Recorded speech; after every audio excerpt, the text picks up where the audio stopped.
जब लीसा ने अपना दरवाजा खोला तो उसका सामना एक विशाल काली और रहस्यमय दीवार से हुआ। हर कोशिश बेकार, हर निकास अवरुद्ध और हर संकेत रहस्य में डूबा हुआ। क्या ये सिर्फ एक दीवार थी या इसके पीछे छिपा था कोई भयावह सच? महिला बस कुछ किराने का सामान खरीदने के लिए बाहर जाना चाहती थी, लेकिन ये देखकर डर गई कि प्रवेश द्वार एक विशाल काली दीवार से अवरुद्ध था। पहले तो उन्होंने सोचा कि ये एक शरारत है, लेकिन जैसे ही वे खिड़की से बाहर निकलने वाले थे, वे ये देखकर भयभीत हो गए कि सभी निकास द्वार रहस्यमय काली दीवार से अवरुद्ध थे। इतना ही नहीं, ईंट की दीवार एक विशेष सामग्री से बनी थी। निक चाहे जितनी करवटें बदलता रहा, काली दीवार स्थिर रही।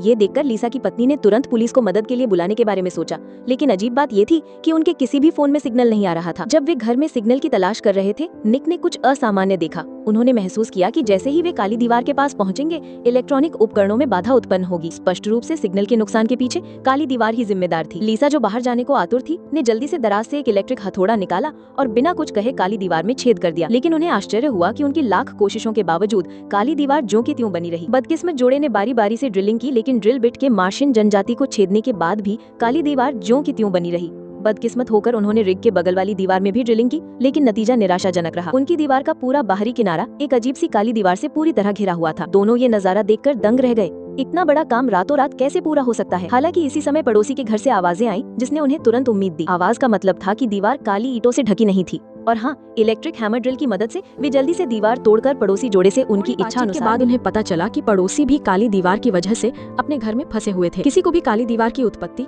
या अपराधी का उद्देश्य समझ नहीं आया। समय बीतने के साथ घर का नल का पानी बंद हो गया और भी बुरा हाल हुआ। पानी की आपूर्ति के बिना उनके घर में खांस खांस कर मरना तो दूर की बात थी। ये देखकर निक आग बबूला हो गया। उसने अपना फोन उठाया और उसे काली दीवार पर पटक दिया। अप्रत्याशित रूप से इसी हरकत से एक नई खोज हुई। फोन के टूटे हुए हिस्से काली दीवार से चिपक गए थे। क्या ये काली ईंटें चुंबकों से बनी थी? अपने संदेह को पुष्ट करने के लिए उसने तुरंत बड़ी संख्या में लोहे की वस्तुएं निकाली और उन्हें पूरी काली दीवार पर समान रूप से फैला दिया। कुछ प्रयोगों के बाद उसने पाया कि काली दीवार में वाकई एक राज छिपा है और सारी ईंटों की चुंबकीय शक्ति अलग अलग है। शायद काली दीवार को तोड़ने का राज इन 4 सबसे मजबूत चुंबकीय बिंदुओं में छिपा था। हालांकि जब दोनों सोच रहे थे, दीवार पर लगी लोहे की वस्तुएं बेवजह कंपन करने लगी। सौभाग्य से निक की त्वरित प्रतिक्रिया ने उसकी पत्नी को चोट से बचा लिया। दुर्भाग्य से लोहे की वस्तुओं से उसकी पीठ पर खरोंचे आ गई। मजबूर होकर उसने अपनी पत्नी से अपने घाव पर पट्टी बंधवाई। थोड़ी देर आराम करने के बाद दोनों पड़ोसी के घर की ओर जाने वाले गड्ढे को बड़ा करने लगे। ये सोचकर कि ताकत संख्या में होती है, उन्होंने मिलकर उसमें से निकलने का रास्ता ढूंढने का फैसला किया। हालांकि पड़ोसी जोड़ा भी रहस्य में काली दीवार के सामने बेबस था। ये महसूस करते हुए कि वे अब और हाथ पर हाथ धरे नहीं रह सकते, उन्होंने औजार ढूंढे और आखिरकार पड़ोसी के घर में एक बड़ा हथौड़ा मिला। उसने बस काली दीवार पर जोर से प्रहार किया, लेकिन उसके हाथ कांप रहे थे और वो गालियां दे रहा था। लेकिन उसके सामने वाली काली दीवार फिर भी नहीं हिली। ये स्पष्ट था कि काली दीवार उनकी कल्पना से कहीं ज्यादा। लीसा को अचानक कुछ याद आया। उसे पहले ही पता चल गया था कि ये अपार्टमेंट 1897 में बना था। द्वितीय विश्व युद्ध के दौरान जमीन के नीचे एक हवाई हमले से बचाव का आश्रय बनाया गया था और वो आश्रय मेट्रो प्रणाली से जुड़ा था। लीसा को यकीन था कि अगर वो नीचे खुदाई करती रही तो उसे हवाई हमले से बचाव का आश्रय जरूर मिल जाएगा और वो बच निकलेगी। ये समझते हुए कि ये तरीका कारगर है, निक ने हथौड़ा घुमाया और फर्श तोड़ना शुरू कर दिया। इस समय उनके पास ना तो पानी था और ना ही कोई चारा। अगर वे समय रहते भाग नहीं पाते तो सब यहीं फंस जाते। जल्द ही फर्श में एक बड़ा सा छेद हो गया। ये सुनिश्चित करने के लिए कि नीचे कोई नहीं है, काफी देर तक आवाज लगाने के बाद निक चादर के सहारे नीचे उतरा। लेकिन जब वो इधर उधर देख रहा था तो एक गंभीर रूप से बीमार बूढ़ा पिस्तौल लेकर बाहर आया। बूढ़े ने सोचा कि निक उसका सामान चुराना चाहता है, इसलिए उसने उसे तुरंत बाहर निकलने की धमकी दी, क्योंकि स्थिति दुनिया के अंत जैसी थी। सामान सबसे जरूरी चीज थी। निक के लगातार समझाने के बावजूद बूढ़े ने उसकी एक न सुनी। सौभाग्य से उसकी पोती ने बीच में आकर उसे पिस्तौल छोड़ने के लिए मना लिया। कुछ देर की बातचीत के बाद बूढ़ा आखिरकार उनकी भागने की योजना में शामिल होने के लिए राजी हो गया। बूढ़े की इजाजत से वे बिना कुछ कहे फर्श पर जोर जोर से पीटने लगे। अचानक निक को स्मोक सेंसर में कुछ गड़बड़ नजर आई, जिसे उसने अभी अभी हटाया था। जब उसने उसे खोला तो उसे एक छिपा हुआ कैमरा मिला। उलझन में उसने बूढ़े आदमी से पूछा कि क्या उसने इसे लगवाया है। हालांकि बूढ़ा आदमी हैरान था, क्योंकि उसे बस इतना पता था कि मकान मालिक ने इसे लगवाया था। अपने शक की पुष्टि के लिए निक ने तुरंत रसोई का स्मोक सेंसर हटा दिया और अंदर एक कैमरा पाया। ये देखकर सभी को एहसास हुआ कि ये पूरी तरह से एक दिखावा हो सकता है। मकान मालिक ने उन्हें फंसाने के लिए जानबूझकर एक काली दीवार बनवाई थी। मकान मालिक और पर्दे के पीछे बैठे अमीर लोग जरूर निगरानी कैमरों से उन पर नजर रख रहे थे। ये जानकर कि मकान मालिक बगल में रहता है, सभी ने तुरंत रसोई की दीवार तोड़ दी और उससे स्पष्टीकरण मांगने की कोशिश की। लेकिन जब वे मकान मालिक के घर पहुंचे तो ये देखकर दंग रह गए कि मकान मालिक खून से लथपथ पड़ा था। अजीब बात ये थी कि उसके हाथ गायब थे। इस अजीबोगरीब मौत ने तुरंत सभी में दहशत फैला दी। ऐसा लग रहा था कि इसके पीछे का सच असाधारण था। इस मुसीबत भरी जगह से जल्द भागने के लिए कई लोग अपने घोड़े पर सवार होकर उस बूढ़े आदमी के फर्श पर थप्पड़ मारने लगे। अप्रत्याशित रूप से पड़ोसी ने अपनी पूरी ताकत लगाकर पूरा फर्श गिरा दिया और कई बदकिस्मत लोग वहीं जमीन पर गिर पड़े। सौभाग्य से मंजिल बहुत ऊंची नहीं थी और कई लोगों को मामूली चोटें नीचे उतरे। एंटोन नाम का एक आदमी बाहर आया और बोला कि वो इस मंजिल के मालिक का दोस्त है। वो कल अपने दोस्त से मिलने आया था, लेकिन वो यहाँ फंस गया था। लेकिन इस समय कोई भी उसकी बेकार की बातें सुनने के मूड में नहीं था। सबसे जरूरी काम यहाँ से निकलना था। था। हालांकि एंटोन ये सुनकर हंसा और बेशर्मी से बोला कि बाहर जाने से भी मौत हो जाएगी। फिर उसने सबको बताया कि हाईटेक काली दीवार असल में उनकी अपनी सुरक्षा के लिए थी, क्योंकि उसने कल रात टीवी पर एक खबर देखी थी। कहा गया था कि एक रहस्यमय वायरस फैल रहा है। निवासियों की सुरक्षा सुनिश्चित करने के लिए वरिष्ठों ने रहस्यमय काली दीवार का इस्तेमाल करके सभी को घर में ही फंसाकर अलग थलग कर दिया। उन्होंने ये भी कहा कि उनके दोस्त की मौत वायरस के कारण हुई थी। हालांकि एंटोन की बातें काफी विश्वसनीय थीं, फिर भी सभी को संदेह था। आखिरकार अपनी आंखों से देखकर ही वे सच और झूठ में फर्क कर सकते थे, इसलिए वे फिर से फर्श तोड़कर तहखाने में पहुंच गए, जैसा कि वो चाहते थे। उन्हें हवाई हमले की पनाहगाह का स्टील का दरवाजा सफलतापूर्वक मिल गया, लेकिन जब उन्होंने दरवाजा खोला तो सामने का नजारा देखकर वो दंग रह गए। उन्होंने देखा कि दरवाजा अभी भी एक मोटी काली दीवार थी। हर कोई तुरंत हताश हो गया। पड़ोसी जो अपना गुस्सा निकालना चाहता था, उसने बूढ़े की पिस्तौल छीन ली और उस अजीब काली दीवार पर ताबड़तोड़ गोलियां चला दी। लेकिन तभी एक अजीबोगरीब नजारा दिखाई दिया। चलाई गई गोलियां अजीब तरह से हवा में लटकी हुई थीं। कई युवाओं ने तुरंत प्रतिक्रिया दिखाई और भागने में सफल रहे। हालांकि बूढ़ा इतना भाग्यशाली नहीं था।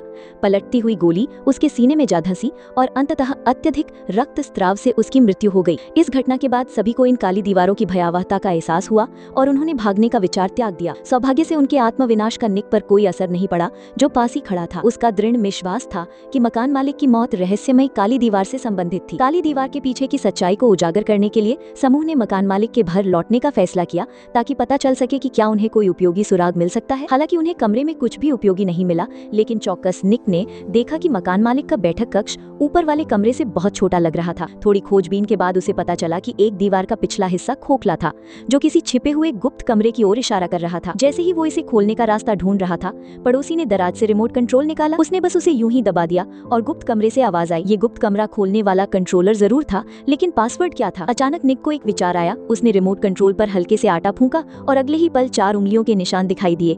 इन 4 संख्याओं के केवल 24 क्रमचय हैं। बार बार कोशिश करने के बाद वे आखिरकार गुप्त कमरे का दरवाजा खोलने में सफल रहे। उन्होंने अंदर कई कंप्यूटर देखे, जिनमें सभी निगरानी फुटेज से भरे हुए थे। मकान मालिक ने छिपे हुए कैमरे का पता लगाने के लिए एक गुप्त कैमरे का इस्तेमाल किया था। सभी निवासियों के घरों की स्थिति साफ देखी जा सकती थी। ये स्पष्ट था कि मकान मालिक एक विकृत व्यक्ति है, लेकिन अभी इन बातों की चिंता करने का समय नहीं है। सबसे जरूरी काम काली दीवार का राज पता करना है। पिछले निगरानी वीडियो को देखने के बाद सभी ने पाया कि ईंट की दीवार 4 बजे अचानक बिना किसी की नजर पड़े प्रकट हो गई। निगरानी फुटेज के अंत तक चलने पर निक ने देखा कि पहली मंजिल पर रहने वाला प्रोग्रामर, जो एंटोन का दोस्त था, रहस्यमयी काली दीवार को सफलतापूर्वक खोल चुका था। हालांकि निगरानी कैमरे में काली दीवार के खुलने का दृश्य कैद नहीं हुआ, लेकिन कई बार फ्लैश के बाद गलियारे की रोशनी अंदर आती दिखाई दे रही थी, जो दरवाजे की दीवार पर साफ दिखाई दे रही थी। लेकिन इससे पहले कि वे खुशी खुशी वापस लौट पाते, निगरानी कैमरे में एक भयानक दृश्य दिखाई दिया। एंटोन ने अचानक अपने दोस्त को बाहर खींच लिया और आखिरकार उसका गला घोंटकर उसकी हत्या कर दी। निक, जो समझ गया था कि कुछ गड़बड़ है, जल्दी से वापस लौटा। हालांकि बहुत देर हो चुकी थी। बूढ़े की पोती की हत्या कर दी गई थी और पड़ोसी लड़के को भी एंटोन ने बंधक बना लिया था। ये देखकर निक ने तुरंत दूसरे पक्ष से हाथापाई की, लेकिन वो कमजोर था और जल्दी ही हार गया। जैसे ही वो उसे मारने ही वाला था, तभी पड़ोसी लड़का समय रहते उसे बचाने आ गया। तभी उन्होंने एंटोन को काबू कर लिया। बाद में भीड़ की लगातार पूछताछ के बीच एंटोन ने आखिरकार पूरी कहानी बयान कर दी। पता चला कि वो और उसका प्रोग्रामर दोस्त, जिसकी उसने हत्या की थी, दोनों एक टेक्नोलॉजी कंपनी में काम करते थे। वे रहस्यमयी काली दीवारें उनकी कंपनी का उत्पाद थीं। एक अनुभवी कर्मचारी होने के नाते वो अच्छी तरह से जानता था कि कंपनी इन काली दीवारों को केवल वायरस या किसी बड़ी आपदा के समय ही निवासियों की सुरक्षा के लिए सक्रिय करेगी। इसलिए उसे लगा कि बाहर किसी तरह का वायरस ने अपना दरवाजा खोला तो उसका सामना एक विशाल काली और रहस्यमय दीवार से हुआ। हर कोशिश बेकार, हर निकास अवरुद्ध और हर संकेत रहस्य में डूबा हुआ। क्या ये सिर्फ एक दीवार थी या इसके पीछे छिपा था कोई भयावह सच? महिला बस कुछ किराने का सामान खरीदने के लिए बाहर जाना चाहती थी, लेकिन ये देखकर डर गई कि प्रवेश द्वार एक विशाल काली दीवार से अवरुद्ध था। पहले तो उन्होंने सोचा कि ये एक शरारत है, लेकिन जैसे ही वे खिड़की से बाहर निकलने वाले थे, वे ये देखकर भयभीत हो गए कि सभी निकास द्वार रहस्यमय काली दीवार से अवरुद्ध थे। इतना ही नहीं, ईंट की दीवार एक विशेष सामग्री से बनी थी। निक चाहे जितनी करवटें बदलता रहा, काली दीवार स्थिर रही। ये देखकर लीसा की पत्नी ने तुरंत पुलिस को मदद के लिए बुलाने के बारे में सोचा, लेकिन अजीब बात ये थी कि उनके किसी भी फोन में सिग्नल नहीं आ रहा था। जब वे घर में सिग्नल की तलाश कर रहे थे, निक ने कुछ असामान्य देखा। उन्होंने महसूस किया कि जैसे ही वे काली दीवार के पास पहुंचेंगे, इलेक्ट्रॉनिक उपकरणों में बाधा उत्पन्न होगी। स्पष्ट रूप से सिग्नल के नुकसान के पीछे काली दीवार ही जिम्मेदार थी। लीसा, जो बाहर जाने को आतुर थी, ने जल्दी से दराज से एक इलेक्ट्रिक हथौड़ा निकाला और बिना कुछ कहे काली दीवार में छेद कर दिया। लेकिन उन्हें आश्चर्य हुआ कि उनकी लाख कोशिशों के बावजूद काली दीवार ज्यों की त्यों बनी रही। बदकिस्मत जोड़े ने बारी बारी से ड्रिलिंग की, लेकिन ड्रिल बिट के मार्शियन जनजाति को छेदने के बाद भी काली दीवार ज्यों की त्यों बनी रही। बदकिस्मत होकर उन्होंने रिग के बगल वाली दीवार में भी ड्रिलिंग की, लेकिन नतीजा निराशाजनक रहा। उनकी दीवार का पूरा बाहरी किनारा एक अजीब सी काली दीवार से पूरी तरह घिरा हुआ था। दोनों ये नजारा देखकर दंग रह गए। इतना बड़ा काम रातों रात कैसे पूरा हो सकता है। हालांकि इसी समय पड़ोसी के घर से आवाजें आई जिसने उन्हें तुरंत उम्मीद दी। आवाज का मतलब था कि दीवार काली ईंटों से ढकी नहीं थी और हाँ, इलेक्ट्रिक हैमर ड्रिल की मदद से वे जल्दी से दीवार तोड़कर पड़ोसी जोड़े से उनकी इच्छा अनुसार। ये कहानी रोमांचक लगी तो हमारे चैनल पेज को सब्सक्राइब करें और बेल आइकन दबाएं ताकि आप हमारी आने वाली रहस्यमयी और थ्रिलर कहानियों को मिस न करें। नीचे कमेंट करके हमें बताएं कि आपको कौन सा हिस्सा सबसे डरावना या रोमांचक लगा। और हाँ, इस कहानी को अपने दोस्तों के साथ शेयर करना मत भूलिए ताकि वे भी इस रहस्यमयी सफर का हिस्सा बन सकें।